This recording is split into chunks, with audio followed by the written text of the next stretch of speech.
A national flag flies over government buildings in South Africa. But this isn't Pretoria, and it's not the South African flag.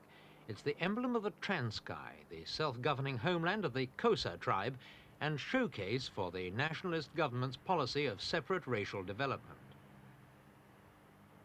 Apartheid applies here just as it does elsewhere in the Republic, but in reverse. The blacks have all the rights, the whites have few. This 80-bedroom hotel, for example, in the Transkei's capital, Umtata, is one of the most modern in South Africa. It's reserved for Africans. All Europeans are excluded.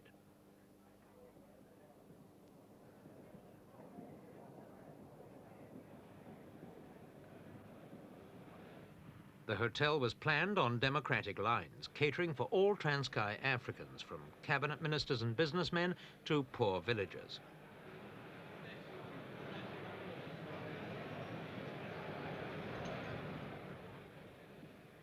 The Transkei is about the same size as Switzerland and is just one of 8 African homelands established by the nationalist government 12 years ago to make separate development a political and economic reality. The black areas on this map show where the government intends the various Bantu tribes will eventually live, work and organize their own affairs independently of Pretoria. With one exception, they're each divided into several separate pieces, a fact that works against the creation of cohesive national units.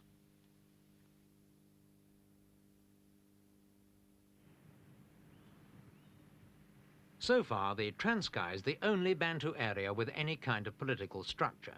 It was granted self-government in 1963 when its people elected their first parliament, or bunga. There are 109 seats, 45 elected at the polls, and 64 filled by chiefs appointed by the South African government.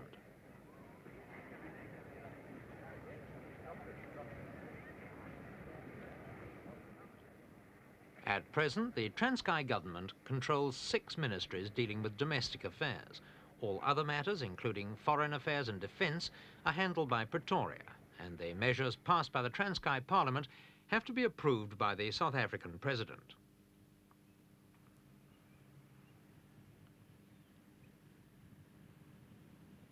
Presiding over domestic affairs is the Transkei's Prime Minister, Paramount Chief Kaiser Matanzima, 55-year-old leader of the Transkei National Independence Party. He's been in power since the Transkei was founded, and in the last elections 3 years ago, won 30 of the 45 elected seats.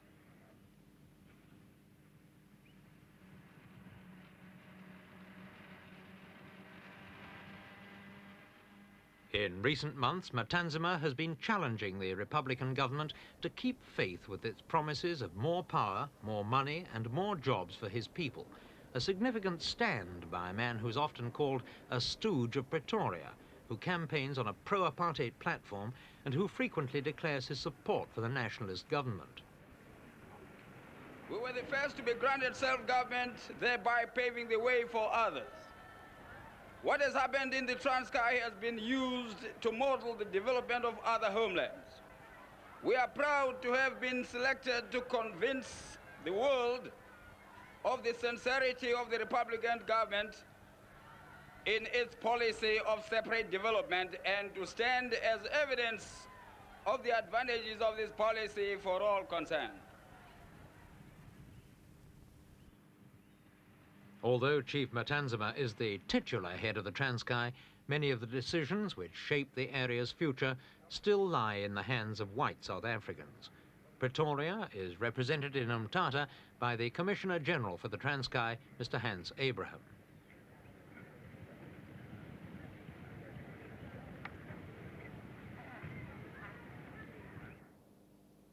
The power that's still held by men like Mr. Abraham is seen by South Africa's critics as evidence that the Republic doesn't really intend to push the Transkei's development to its logical conclusion and give the Xhosas full control over their destiny. Commissioner Abraham disagrees. He's in no doubt at all about the sincerity of South Africa's policies. The aims are varied, the main one being to assist the various Bantu nations that live in South Africa to develop politically, constitutionally, economically, socially, and culturally within their own homelands. The aim is to assist them to develop, first and foremost, a constitutional evolution, which will eventually culminate in entire independence for each and every one of these Bantu homelands. It has always been the Republican government's policy to extend independence not only to the Transkei but to all the other homelands. We are not, however, prepared to extend independence to people who are not yet far enough developed to bear the corresponding responsibilities. There is, of course, disagreement over the Transkei's state of political maturity. George Matanzima, brother of the Chief Minister, is Minister of Justice. Like his brother, he's eager to see the Transkei moving towards greater independence from Pretoria. The first step is to get all the departments. You see, we've got many departments which are still under the Republican government. Like, for instance, the Department of Post and Telegraphs, the Department of Information, the Department of Defense, and also a section of the police. Do you anticipate being in charge, say, of defence and these other departments that the South African government presently controls? If we have to be independent, ultimately, we must have those departments. Will you accept that the principles of apartheid will continue after your independence? The time will tell. Or are you not worried then that perhaps white South Africans are not prepared to let racial segregation go as far as setting up an independent black nation? No, we are happy that we are able to have a country of our own where we can have a measure of self-government and make our own laws.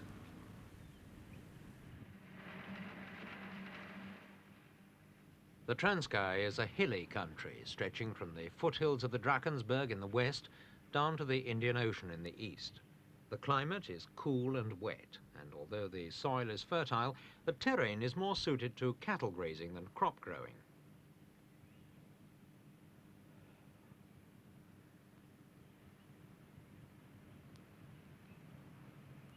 This is a little-known, rarely visited country, but it does have tourist potential, which one day perhaps will be fully exploited. In the meantime, its frequently spectacular scenery remains an untapped wealth.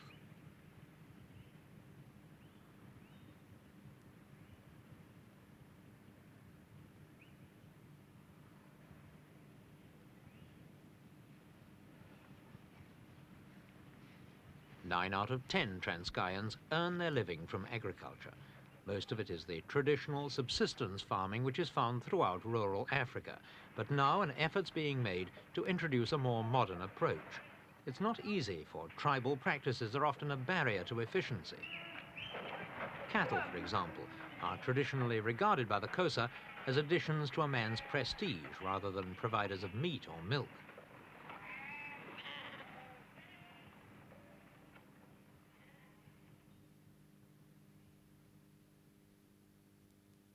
The task facing Chief Matanzima's government and its South African advisors is to develop this remote and backward land to the point where it can support its population without any help from outside. In the Transkei, it is obvious that the agricultural potential of this country, which is very high, must be developed before anything can happen to establish secondary industry emerging from agricultural production. On this matter, it is my personal opinion, and I have been advocating it for years, and only now has the department or the Minister of Bantu Administration and the government adopted a policy of agriculture where the Bantu agriculturists will be organized into production units, cooperative production units. They will be mechanized, and I am quite sure when this system is implemented, agriculture will absorb thousands and thousands more people than it does at present. A start has been made with projects like this, the Lubisi Dam, a vital necessity for a country whose rainfall quickly drains off to the sea.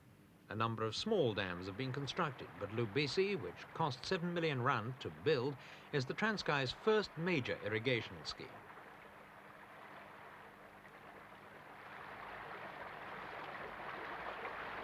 "18 miles of canals carry the water to 3,000 farmers working 9,000 acres of land.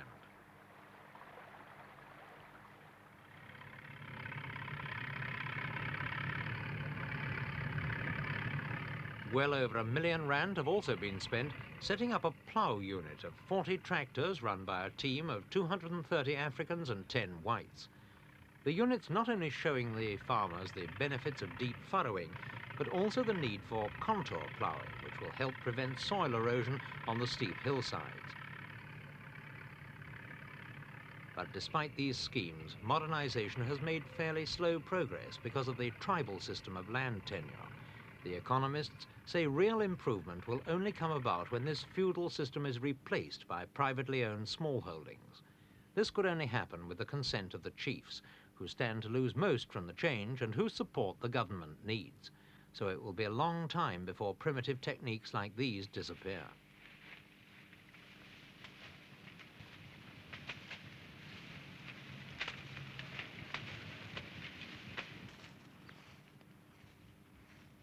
One of the newer agricultural developments is tea, a labour-intensive crop suitable for the Transkei's present employment needs.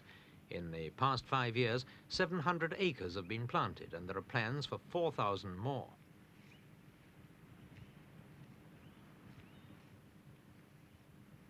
But the really big bonanza in the Transkei is expected to come from this crop, Phormium tenax, a tough, leafy plant yielding a fibre similar to jute or sisal, and which is used for making sacks for a whole range of agricultural and industrial products.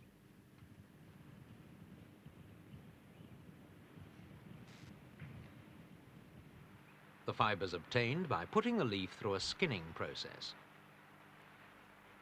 These machines extract 1 ton of fibre from 8 tons of leaf.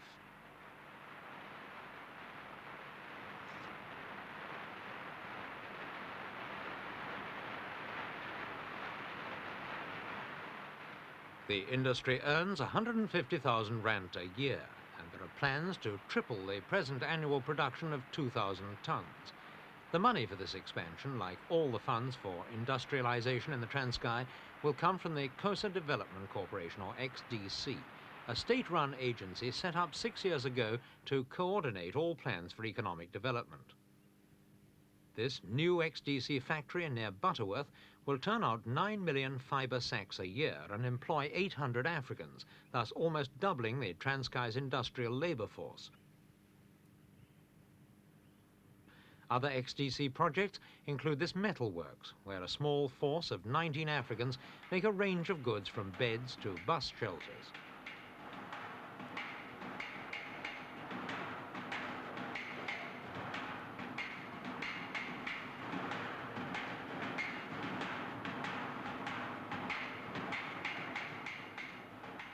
The XDC's activities don't end with setting up industrial plants. The corporation also provides technical know-how and training for would-be African businessmen so that one day they'll be able to take over from the Europeans. There are still many white-owned businesses in the Transkei, and their success is reflected in the often luxurious homes of their proprietors.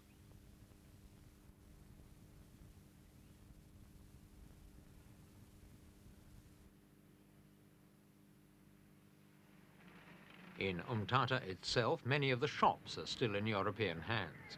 It's the XDC's job to buy these shops and hold them in trust for Africans.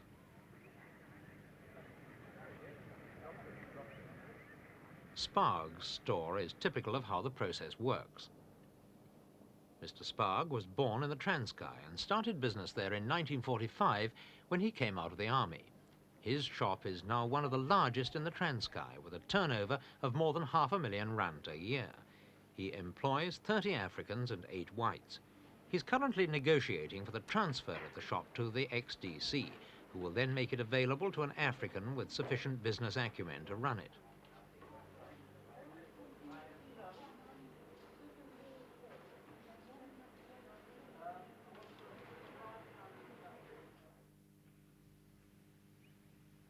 Further along the street from Mr. Sparg is the Bantu Investment Corporation, which operates the first black insurance company in the Transkei. Its all-black staff have been specially trained, and in the first 5 months of operations they transacted over R1 million worth of business.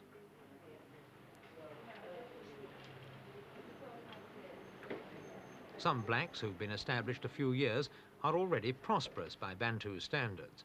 Mr. Nte is one of them. He's 65 and runs a real estate business in Mthatha. Mr. Nte is a staunch supporter of Matanzima's party and used to be a civil servant in government administration. With his wife and family, he now lives in a house that's really very well-to-do by African standards, although it's nothing like as luxurious as many European homes.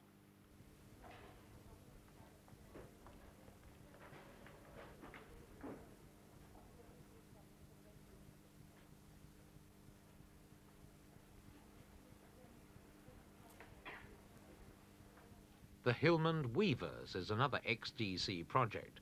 It was originally in white ownership. The XDC persuaded the owner to stay on and train Africans in weaving techniques.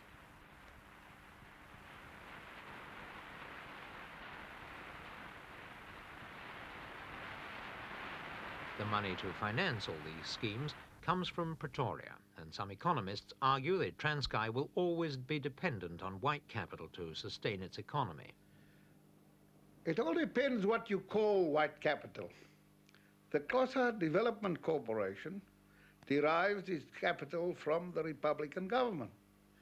Therefore, it can be regarded as white capital, although it is handled by a corporation which has solely been brought into being to develop the Transkei and the Ciskei. But eventually, all these undertakings will go to black men in this country. They will gradually take over. As a matter of fact, more businesses have already been taken over than the world is aware of.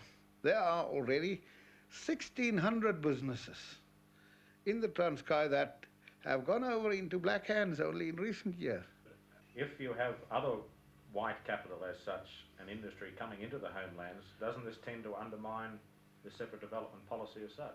No, because it is a condition that they must replace all European staff they have within a short space of time by black people. So it will be only a space of time before these black men will be able to run industries all on their own.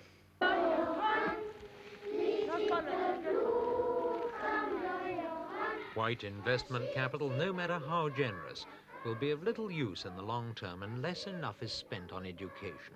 In primary education at least, the picture is already encouraging, with something like 90% of all children of primary school age attending school.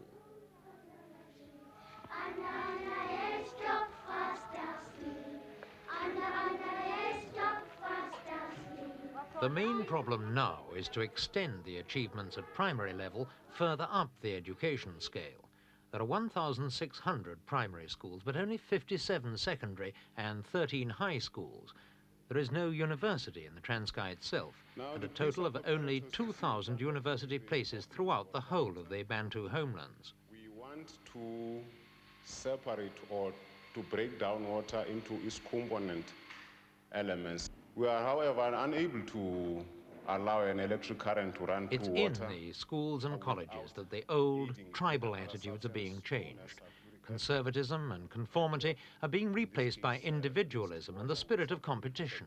These youngsters are having to learn not merely new facts, but a whole new outlook on life. It's connected to this battery here. The development of the Transkei will also involve considerable investment in communications. Some main roads are good, but many subsidiary roads will have to be improved if agricultural produce is to be marketed efficiently.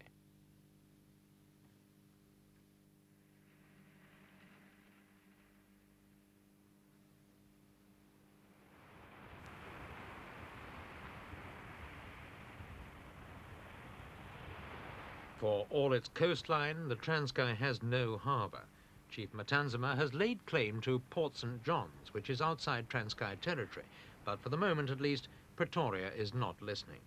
According to Commissioner Abraham, giving the Transkei a port now would be like putting a luxury swimming pool in a one-roomed house. The Transkei is in fact so undeveloped that many of its inhabitants have to cross over into the Republic to find work. This migration of labour has now become an established fact in the economy. Is it a trend that can ever be reversed? Commissioner Abrams again.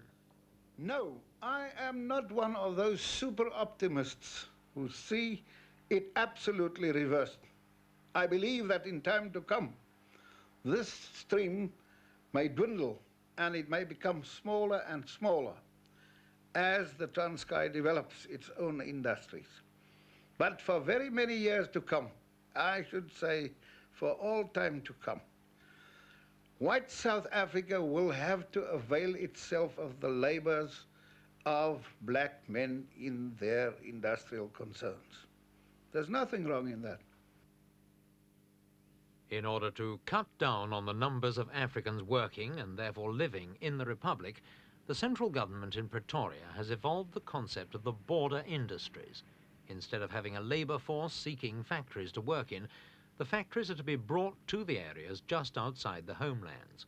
So far, nearly 300 industrial concerns employing some 50,000 Africans have been set up in these border areas.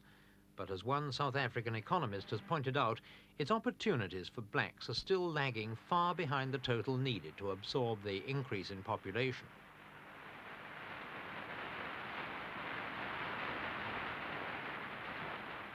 Industrialists are encouraged to move to the border areas by tax concessions and government loans. The government claims the policy benefits everyone. Industry is decentralized, the entrepreneur gets a stable labor force, and the African gets a job without having to leave his family or break his tribal links.